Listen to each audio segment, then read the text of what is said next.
Recentemente tem rolado uma polêmica aí no mundo literário pela internet afora, porque um grande influenciador disse que os livros de fantasia de antigamente é que eram bons e os livros de fantasia atuais têm virado apenas livros de putaria.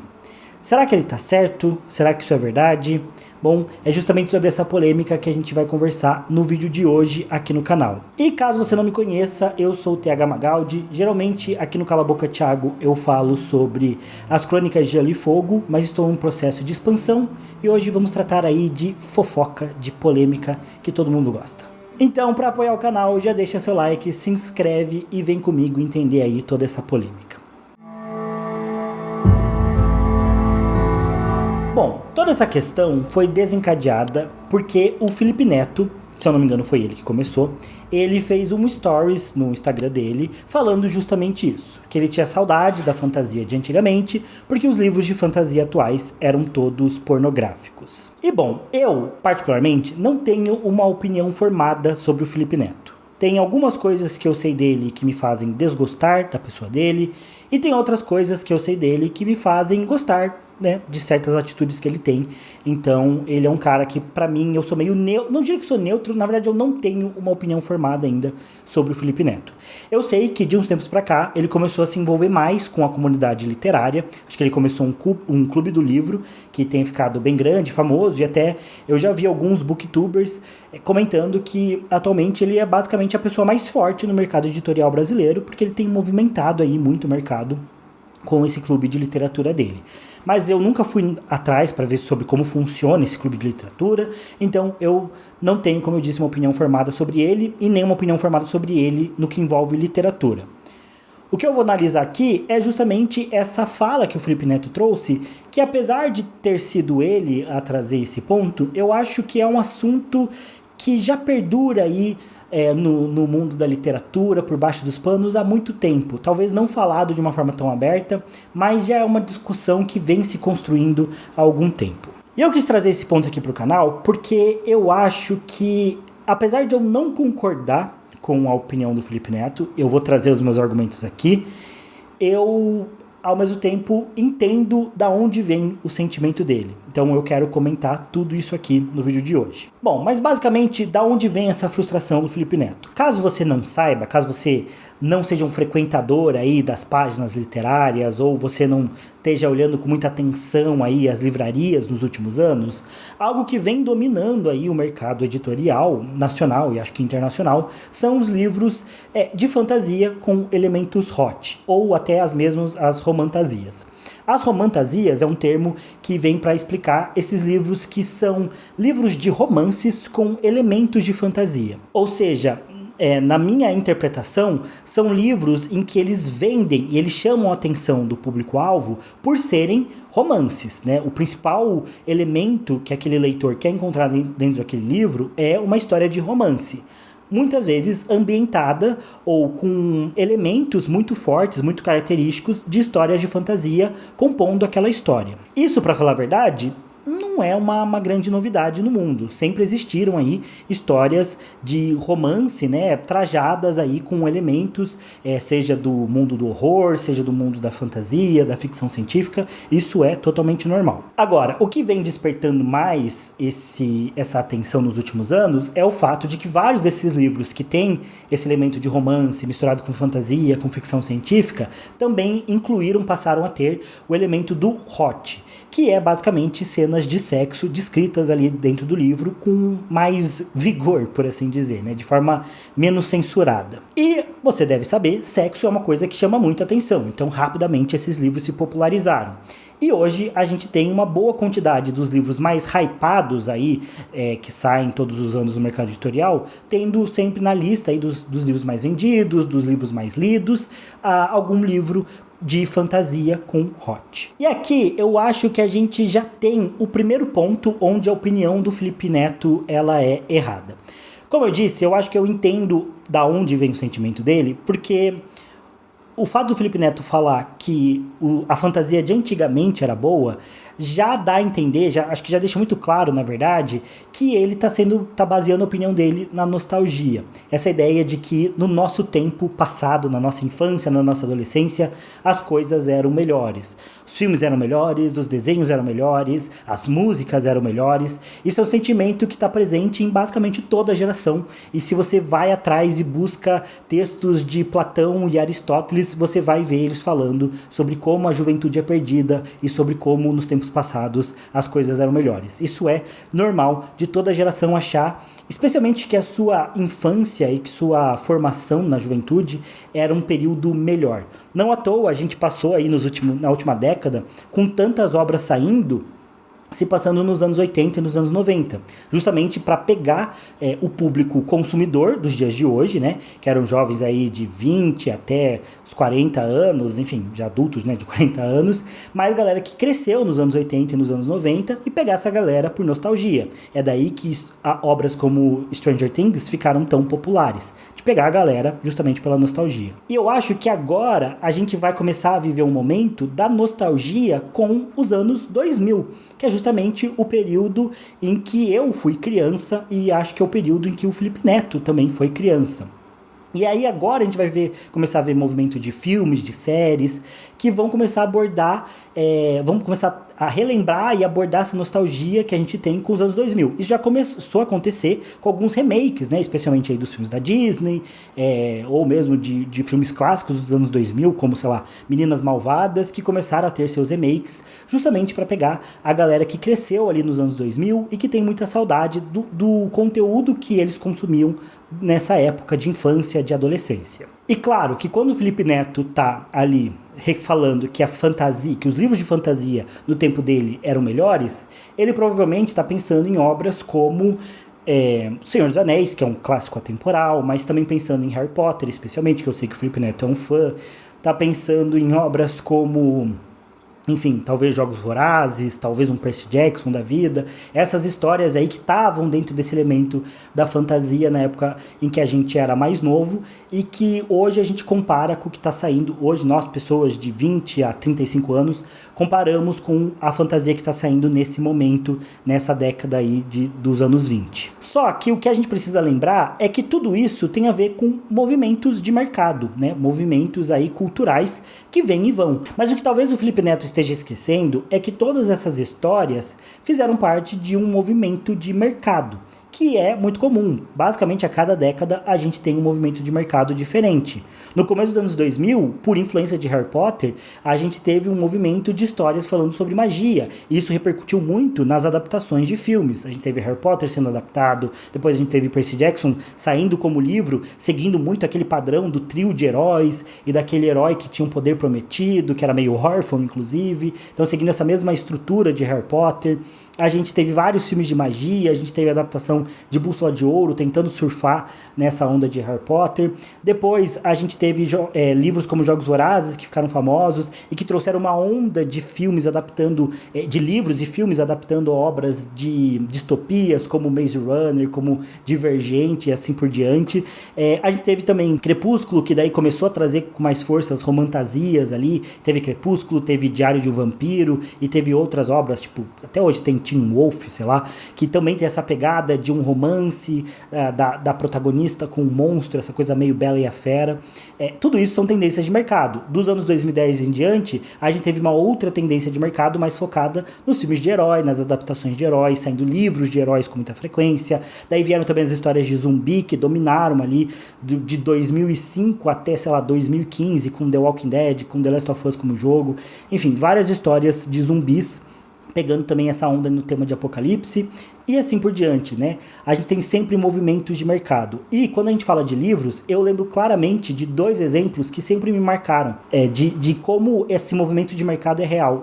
Eu era até adolescente na época, e quando eu entrava numa livraria, já era muito claro que movimento de mercado estava rolando. E não é porque eu era mais inteligente que qualquer outro adolescente, é porque era muito óbvio, e eu acho que continua óbvio até hoje. Eu lembro quando eu era adolescente que saiu um livro de colorir do Floresta Encantada. Quem for mais velho aí vai lembrar do Floresta Encantada. Inclusive minha esposa nesse momento está aqui gravando comigo, preenchendo o livro de colorir.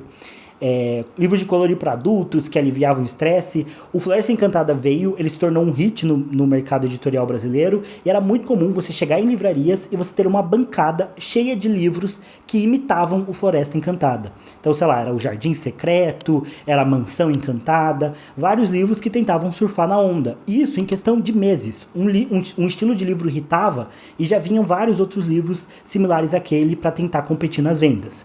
E o mesmo movimento eu vi acontecendo numa época até parecida com os livros do Diário de um Banana, que trouxe essa coisa, não sei se é inovadora, se foi super original, não sei se o cara do Diário de Banana foi o primeiro a fazer isso, mas com certeza foi o primeiro a ficar realmente famoso, fazendo essa mistura de um diário de uma criança que tinha textos mais curtos, o livro em si imitava um diário com desenhos mais simples, e depois que o Diário de um Banana bombou, começaram a vir vários outros diários de alguma coisa. Diário de uma menina mágica, diário de um menino maluquinho, diário de um jovem não sei o que. Começou a ter um monte, e você entrava na livraria e você via lá onde tinha a bancada dos livros do diário de não sei o que.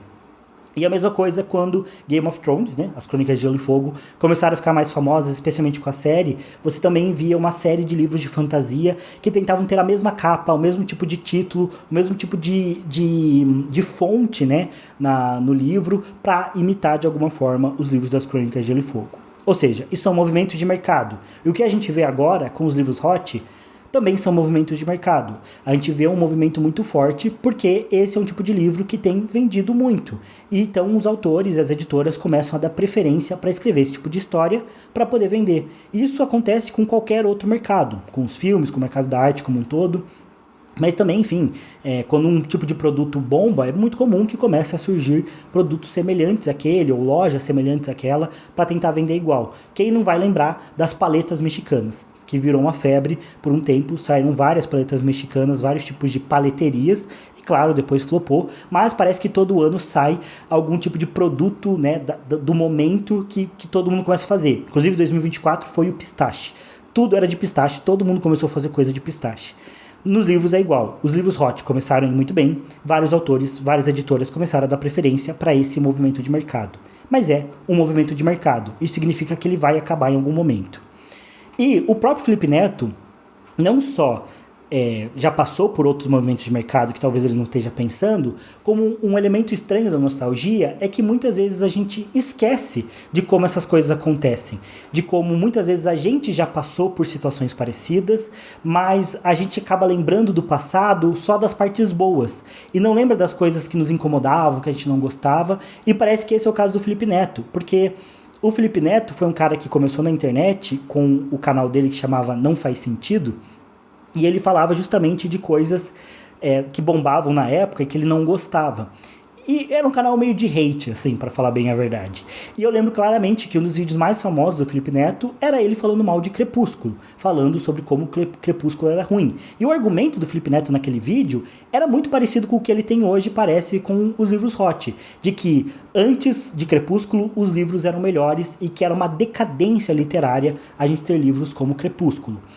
Não à toa, eu lembro claramente que no cenário do Felipe Neto, quando ele falava ali de Crepúsculo, tinha uma placa atrás do cenário dele escrito Harry Potter é que era bom, ou algo do tipo. Já provando que naquela época, tipo em 2009, 2010, quer dizer, não sei se era tão velho assim, mas talvez sim. Talvez 2012, ele já tinha esse discurso de que Harry Potter era muito melhor do que Crepúsculo e que a gente já estava nessa decadência. Só que agora ele vai falar o quê? Que a gente vem de uma decadência desde esse período, que não teve nada de realmente muito bom saindo no mercado literário de 2012 até 2025? Não faz muito sentido, né? Então, não faz sentido de fato. Então, parece que o próprio Felipe esqueceu que ele já passou por outras ondas, né, e movimentos de mercado e que eventualmente o momento dos livros hot também vai passar. Além disso, o argumento do Felipe Neto, eu vi que muita gente criticou ele porque ele resumiu a fantasia atual justamente a esses livros hot, como se não saíssem outros tipos de livro de fantasia hoje. E aqui é um outro ponto que eu acho que eu entendo de onde vem o sentimento do Felipe Neto, porque eu também passei por algo parecido. Porque os livros de fantasia hot hoje, eles estão muito em alta Porque eles são trend, né? As pessoas criam conteúdos deles porque esses livros estão em alta, as galera quer ler, então os próprios criadores de conteúdo muitas vezes dão preferência para esse tipo de livro, já tentando irritar, porque é assim que funciona a internet também. Só que o Felipe Neto não tá talvez procurando de fato por outros livros de fantasia que existam aí no mercado e que tem saído nos últimos anos, para ver que não é só o que tá na internet, que tá irritando na internet, que isso resume toda a produção de fantasia nos dias atuais. E eu digo que eu entendo esse sentimento dele porque eu tive um sentimento meio parecido. Que é essa mistura de nostalgia, de só lembrar dos livros que você gostava quando você era adolescente, criança, e aí agora você está na internet e você só vê os livros hot e você não vê o que está no meio termo. Eu passei um pouco por isso e faz inclusive poucos anos que eu comecei a encontrar mais livros de fantasia que não eram os livros da minha adolescência, mas também não eram os livros hot dos quais eu não tinha interesse. E eram livros de fantasia normais, por assim dizer, né, do estilo mais clássico de fantasia, de alta fantasia, que não tinham, né, o elemento nem do romance, nem do hot como seu principal fator de convencimento ali de compra ou de estrutura ali literária. E eu acho que se o Felipe procurasse um pouco mais, ele ia encontrar vários autores e vários livros que têm saído nos últimos anos e que são ótimas fantasias. O primeiro exemplo para mim, que foi o mais recente que eu li dessa lista, que é A Guerra da Papoula, da R.F. Kuang, não sei se falei o nome dela certo, porque é um nome asiático mais difícil de falar, que também escreveu o livro Babel, que também é um livro com elementos de fantasia, e é uma fantasia avassaladora, é uma trilogia de livros, A Guerra da Papoula, muito boa, que tem vários elementos muito bons, elementos clássicos da alta fantasia, mas que tem uma pegada mais contemporânea, de falar de alguns assuntos de uma forma mais visceral. É um livro que, para mim, dá uma aula para as Crônicas de Gelo e Fogo, quando vai falar justamente sobre a brutalidade da guerra. Então, é uma autora atual, que não é hot, e que escreve fantasia. A gente tem também O Caminho dos Reis, do Brandon Sanderson, que talvez seja o principal autor de fantasia publicando hoje em dia, né? Já que o George R. R. Martin não tem publicado. Mas o Brandon Sanderson é um autor que publica muito todos os anos. Acho que todo ano, pelo menos, tem saído um livro dele. E ele tem essa saga, O Caminho dos Reis, que é uma saga monstruosa. A gente já tem 3 livros publicados no Brasil. Se somar os 3 livros, dá mais de 4.000 palavras. Ou seja, aquele calhamaço clássico de fantasia também não é uma fantasia hot. A gente tem que saiu também nos últimos 15 anos os 9 livros da saga do The Witcher, que foram, não sei, eles são livros mais antigos, mas eles vêm sendo lançados no Brasil nos últimos anos, especialmente com o advento dos jogos, com a série que tem saído também. A gente tem os livros da Viúva de Ferro, da Shiran Zhao, que eu também devo ter falado o nome dela errado, mas que é também uma saga aí de livros de fantasia com um aspecto político muito forte, com uma autora que é muito envolvida em causas políticas, que é bastante amiga do George R. R. Martin também, que adora os livros dela. Também não é uma fantasia hot. A gente tem as próprias Crônicas de Arthur, que daí já é uma fantasia histórica, mas que traz todo esse elemento do épico também, que acredito que o Felipe Neto parece que não conhece. A gente tem os livros das Crônicas de Gelo e Fogo, que beleza, não sai aí há alguns anos, né, da saga principal, mas a gente vê as séries que estão saindo, que mantém esse universo vivo. A gente tem também o Cavaleiro dos 7 Reinos, que também é uma saga que vai sair série agora esse ano. A gente tem Fogo e Sangue, que foi adaptado para House of the Dragon, que também saiu em 2018. Então é um universo de fantasia que continua muito atual. A gente também tem os Jogos Vorazes, da Suzanne Collins, que tem lançado livros também recentemente. Lançou livro há uns 4 anos atrás, 2020, que foi A Cantiga dos Pássaros e das Serpentes. Virou filme e esse ano vai lançar mais um livro aí do universo de Jogos Vorazes. A gente tem a Crônica do Matador de Reis, também do Patrick Ruffles, que também não publica há algum tempo, mas que é uma fantasia muito mais atual. Enfim, a gente tem várias sagas de fantasia e essas são só algumas que não são fantasias hots, mas que são fantasias de alta qualidade, muito bem escritas, com muitos elementos interessantes, com discussões interessantes, que também têm saído aí nos últimos anos. Sem contar que vamos pensar que os livros, diferente até de outros tipos de obras, o livro tem um prazo de expirar muito mais amplo, né? Muito mais longo. Se você pega um livro, por exemplo, de Harry Potter, na minha opinião, ele segue sendo atual, ele segue servindo as discussões e as ideias que ele traz, seguem funcionando nos dias de hoje, apesar das declarações aí, das polêmicas envolvendo a J.K. Rowling. O mesmo serve para Percy Jackson, que também tem saído série recente, que tem aí dado um novo público de fãs para a obra, e o Rick Riordan, de certa forma, nunca para de escrever também, ele segue aumentando a saga dele. A gente tem os livros de Duna, Duna, que são bem mais antigos, mas que também estão muito atuais, com os filmes que estão saindo. Ou seja, o que eu quero dizer aqui é que a gente tem uma vasta quantidade de universos de fantasia que ou foram publicados nos últimos anos, ou que seguem atuais, e que me fazem pensar que não existe essa ideia de que a fantasia está se resumindo aos livros hot. Muito pelo contrário, a fantasia segue muito ampla, com muitas possibilidades diferentes, com muitos autores diferentes, publicando coisas diferentes, mas eu acho que o Felipe Neto e várias outras pessoas, assim como o Felipe Neto, vários outros leitores, ou estão presos a uma nostalgia dos livros que eles conheciam quando eles eram adolescentes, ou só estão olhando para aquilo que está mais hypado hoje. Mas nem sempre o que está mais hypado é bom, e muito menos o que está mais hypado resume todo tipo de conteúdo.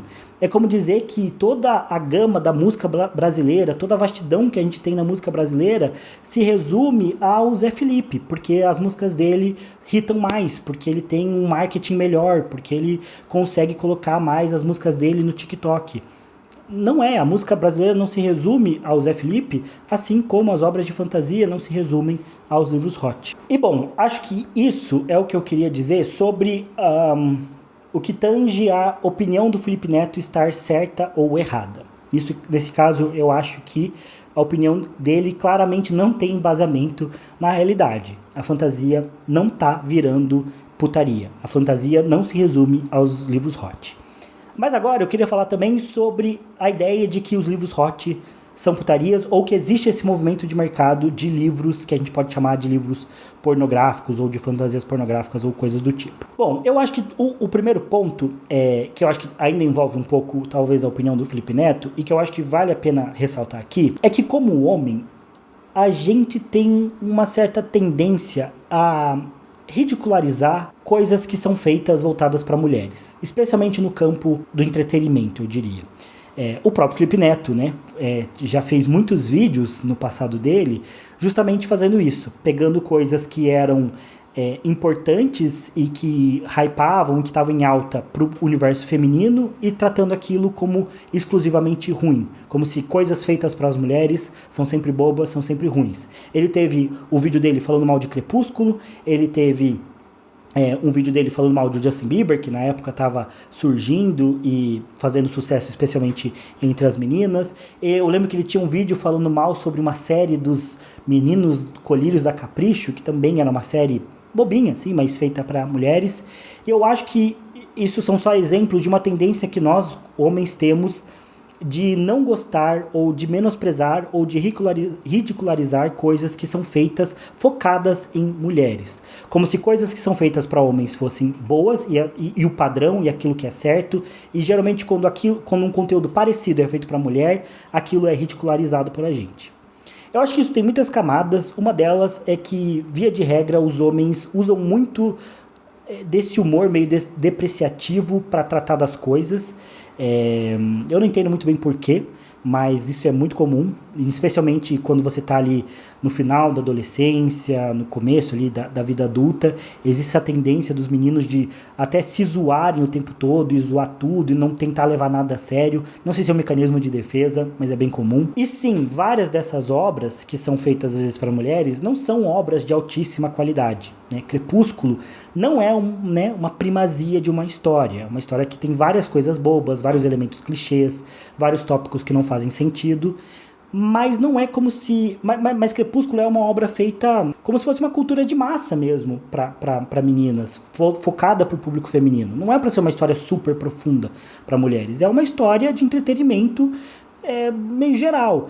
Assim como a gente tem para homens obras como Velozes e Furiosos, que são igualmente, ou até pior, né, mais bobas, com mais elementos toscos, mas que os caras não fazem vários vídeos aí falando mal de Velozes e Furiosos. Ou mesmo, tire Velozes e Furiosos e coloca aqui Transformers, ou até mesmo alguns filmes aí de heróis que são bem fraquinhos. Então, eu acho que muitas vezes as críticas para certas histórias, especialmente quando essas críticas vêm de nós homens, passam por esse espectro, de que às vezes a gente tem dificuldade de respeitar mesmo obras, histórias, filmes, séries, produções que são voltadas para o público feminino. Como se aquilo não fosse feito pra gente, então aquilo é ridículo, a gente não gosta. E eu acho que isso tem que ser dito aqui porque eu vou falar das obras hot, mas eu não gosto de histórias hot, né? Eu realmente não consigo ter qualquer interesse por esse tipo de literatura, não pelo fato do hot, mas simplesmente porque a mera sinopse, pra mim, já sou um tipo de história que eu não vou gostar, porque eu acho que eu não sou o público-alvo. E, via de regra, eu não gosto muito até de romances, né? Eu gosto de romance nas histórias, mas eu não gosto de histórias que são romances, né? Apesar de que o meu livro favorito é A Hospedeira, da Stephenie Meyer, mas, enfim, é um caso à parte. Não, é uma exceção à regra. Eu sou cheio de exceções à regras. E eu tô explicando tudo isso porque eu acho que, apesar de eu achar que a opinião do Felipe Neto tá errada, no sentido de a fantasia de hoje não se resume à fantasia hot, eu não diria que o fato da gente ter esse movimento tão forte de fantasia hot não é um problema. E eu acho que tem alguns tópicos que eu acho que vale a pena serem discutidos sobre esses livros hot. O primeiro deles é o fato de que eles são livros com pornografia. A pornografia, obviamente, não se resume a estímulos visuais. Sempre houve pornografia em texto, e eu acho que esses livros têm vários elementos, no mínimo, pornográficos, e eles usam isso para vender. E eu acho que isso precisa ser dito, no sentido de isso precisa ser aceito. Você precisa aceitar que você está lendo um livro com elementos de pornografia. Acho até o fato de ter esse termo hot já é uma forma de dar uma aliviada na ideia de que esse livro tem pornografia. Não é pornografia, é hot. Mas tem uma cena de sexo explícita sendo descrita, aquilo é pornográfico. Talvez seja um soft porn, que geralmente é mais associado à pornografia para mulheres, mas ainda assim tem a pornografia. E eu não vou dizer que isso é um problema de você consumir pornografia. Eu não acho que isso é um problema, não sou moralista nesse sentido. Se você quer consumir a pornografia, você consuma, mas eu acho que é importante dizer que é pornografia. E eu tenho a minha... Eu não vou ser crítico a quem consome pornografia, e não vou mesmo, porque eu sou uma pessoa que consome pornografia. Eu não consumo pornografia nesse sentido em livros, mas eu sempre consumi pornografia da clássica, né? Dos vídeos e tudo mais. Tive contato muito cedo com isso, e por muito tempo isso foi um problema na minha vida, porque eu acho que a pornografia tem realmente um problema. Primeiro que ela é um vício, ela se torna um vício, e ela traz outras consequências, como desde da expectativas irrealistas que a pornografia traz, até a questão das objetificações do outro corpo, da outra pessoa. Acho que hoje estou em paz, já casado, com quase 27 anos, estou em paz com a minha relação com a pornografia. Não vou dizer que eu tenho uma relação saudável, porque acho que é um vício e você não pode ter uma relação saudável com um vício. Mas eu também sou viciado em café, eu também gosto muito de junk food, mas vivo em equilíbrio com essas coisas, entendem? Tipo, não é uma coisa que me prejudica, mas talvez se eu não tivesse isso na minha vida seria melhor, sabe? Eu sou viciado em café, eu tomo mais de 1 litro de café por dia. Não quero parar de tomar café, não tenho nenhuma consequência direta negativa na minha vida por conta do café, não tenho úlcera, tirando o gasto que eu tenho do café, que está caríssimo, mas não tenho nenhuma consequência negativa e não vou parar. Mas talvez se eu não tomasse café, eu talvez fosse mais saudável. Essa é a minha relação com a pornografia. Só que eu acho que a pornografia traz sim consequências, e ela tem um efeito a longo prazo que ela pode realmente te prejudicar, especialmente quando você vai ter uma outra relação saudável. Acho que esse é outro elemento também. Na minha vida, eu já estou há 11 anos aí com a minha esposa, então sempre tive uma relação aberta com ela para falar sobre esse tipo de coisa, e isso sempre ajudou para que eu lidasse com esse vício de uma maneira que eu conseguisse equilibrar essas coisas na minha vida e não prejudicasse meus relacionamentos. Mas a pornografia é algo que eventualmente prejudica, sim, os relacionamentos. E essa questão de expectativas irreais, ela tem sido muito séria nos últimos anos, até mesmo para as mulheres. Não é o caso dos livros hot, mas até mesmo o caso dos doramas. Tem muitas mulheres que têm ficado viciadas em histórias de dorama e têm acreditado que a Coreia é de fato uma série de dorama. E tem mulheres que têm ido pra Coreia se casar com homens e acabam se tornando até mesmo esposas escravas lá na Coreia e passando por alguns perrengues porque se relacionam pela internet com um cara, ele mete o papinho nelas, elas acham que vai ser uma série coreana a vida delas, elas chegam lá e veem que não tem nada disso. Então isso já tem trazido algumas consequências no mundo real. E acho que os livros hot com a pornografia, eles devem ter uma consequência a longo prazo. Já é muito discutido a consequência que os vídeos, e que esses vídeos pornográficos têm no público masculino. E provavelmente os livros eventualmente vão começar a trazer consequências em mulheres também. E ainda mais na literatura, onde a gente que lê sempre defendeu o poder da literatura, o quanto a literatura nos transforma, nos impacta. Eu acho que de todas as artes, a literatura é que tem mais essa capacidade de mexer com a gente. Se você associa isso a algo tão forte como o estímulo da pornografia, você tem uma bomba realmente para impactar na sua vida. E de novo, eu sempre fui um consumidor de pornografia, não vou dizer que não é para você ler, porque acho que cada um tem que saber o que é bom para a própria vida, e sendo pessoas adultas, acho que você tem que ter a noção de entender quais são os seus limites, se aquilo que você está consumindo está fazendo bem para você ou não, ou se aquilo pode se tornar um problema na sua vida, e decidir se você para com aquilo ou não. E até mesmo, eu acho que também vale a gente pensar que existe um certo moralismo, eu acho, na sociedade sobre o sexo, que também acaba respingando na pornografia. O ponto é que a pornografia é um vício e ela também é um mercado que gera milhões e bilhões todos os anos. Então tem até uma discussão social sobre como esse mercado explora o vício das pessoas, meio que na mesma vibe dos jogos de aposta, né? Tipo, ninguém tá te obrigando a apostar, mas isso vicia, isso traz impacto na sua vida, será que é certo? Será que é moral ou não?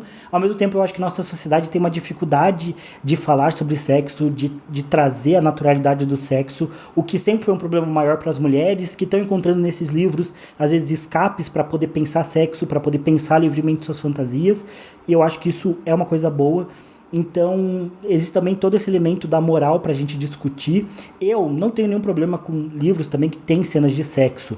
As Crônicas de Gelo e Fogo, eu não acho que é um livro hot, longe disso, porque eu acho que o que define um livro hot é o fato do sexo dentro do livro ser o que chama atenção, e, na minha opinião, tá longe das Crônicas de Gelo e Fogo, por exemplo, se resumirem ao sexo, é uma parte minúscula da obra.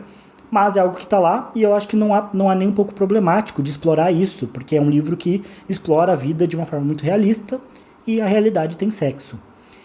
Só que eu acho que é isso, a pessoa tem que ter noção de que aquilo que ela está consumindo pode ter um efeito sobre a vida dela. E eu acho que isso é pouco discutido. Eu acho até que algumas pessoas que leem muito hot se ofendem com essa ideia de que aquilo que ela está lendo seja chamado de pornografia, mesmo que seja. Não é o fato de que não é um vídeo, que não tem um estímulo visual, que não seja pornografia. E por fim, aí eu acho que está o maior problema dos livros hot, é que eu acho que o grande alvo... Eu falei que a pornografia não é um problema quando você é um adulto e sabe o que está fazendo e sabe seus limites, mas eu acho que os livros de hot hoje, eles têm como alvo, em grande parte, adolescentes. E como eu disse, eu comecei a consumir pornografia quando eu era um pré-adolescente. Então, e se alguém chegasse para mim e falasse que não era para eu consumir, que eu tinha que parar com aquilo, eu não ia parar e não ia aceitar a opinião daquela pessoa. Então, não vou ser hipócrita para dizer, meu Deus, que crime, né? O adolescente está consumindo pornografia, vai acabar com a vida dele. Não acabou com a minha vida. Então, eu acho que, de novo, cada pessoa tem que também traçar a sua própria trajetória e às vezes passar por certas experiências para entender se aquilo é bom ou não para ela.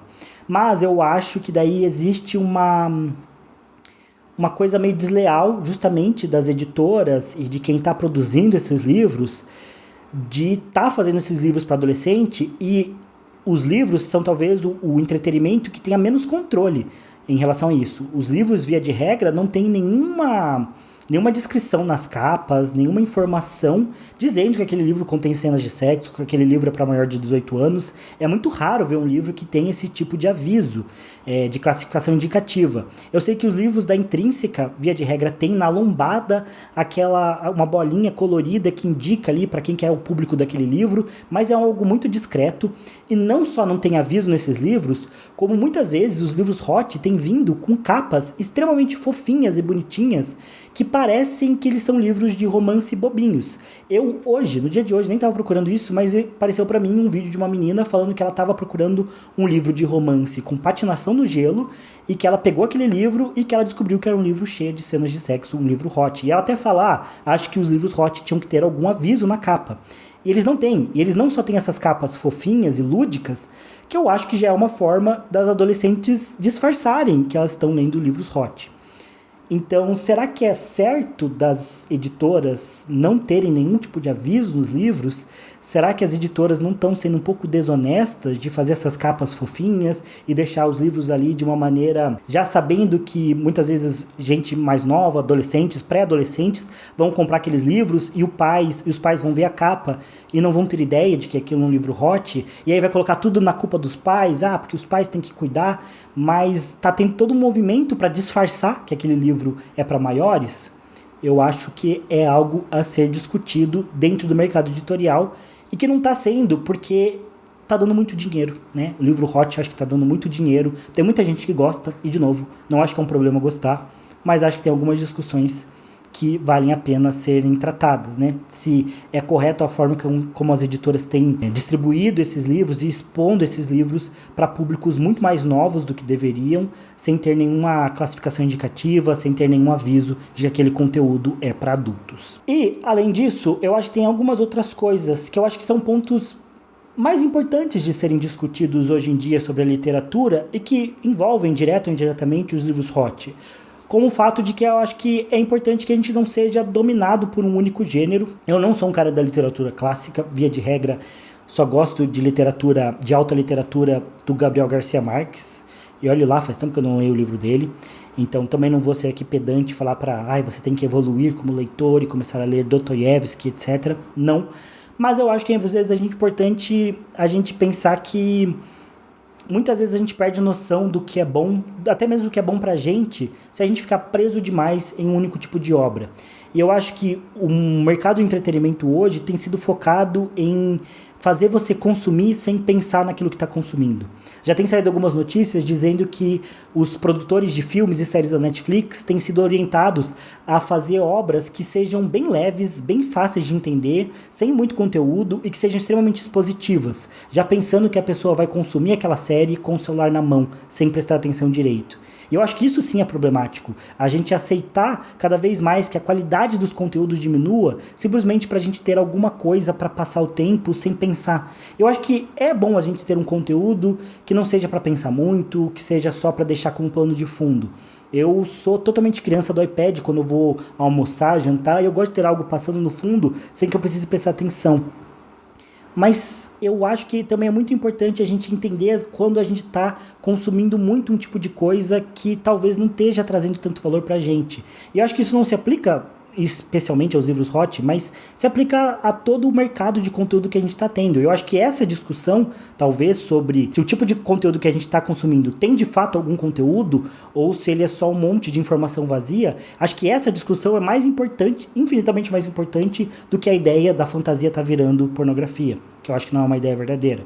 Ou mesmo o fato de que hoje os jovens que consomem livros, que já não são muitos, têm sido incentivados pelo TikTok, pelo Instagram, a consumir cada vez mais quantidade de livros, sem realmente pensar naquilo que eles estão lendo, sem ter tempo para absorver aquela leitura, o que faz com que a gente perca também qualidade em relação àquilo que a gente está consumindo.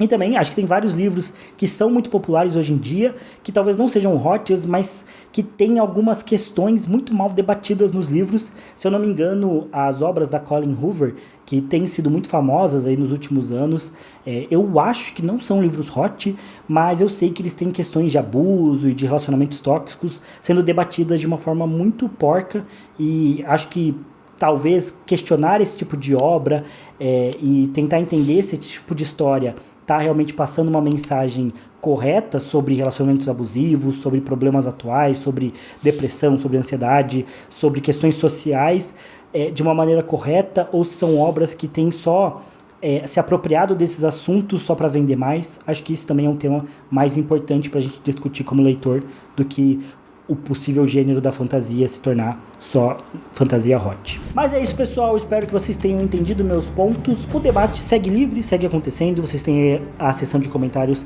para deixar a opinião de vocês. Eu sempre vou ler tudo, vou responder o que eu puder. E no mais é isso, não esqueça de deixar o like, se inscrever no canal caso vocês ainda não sejam inscritos. Eu vejo vocês no próximo vídeo. Valeu, falou e até mais.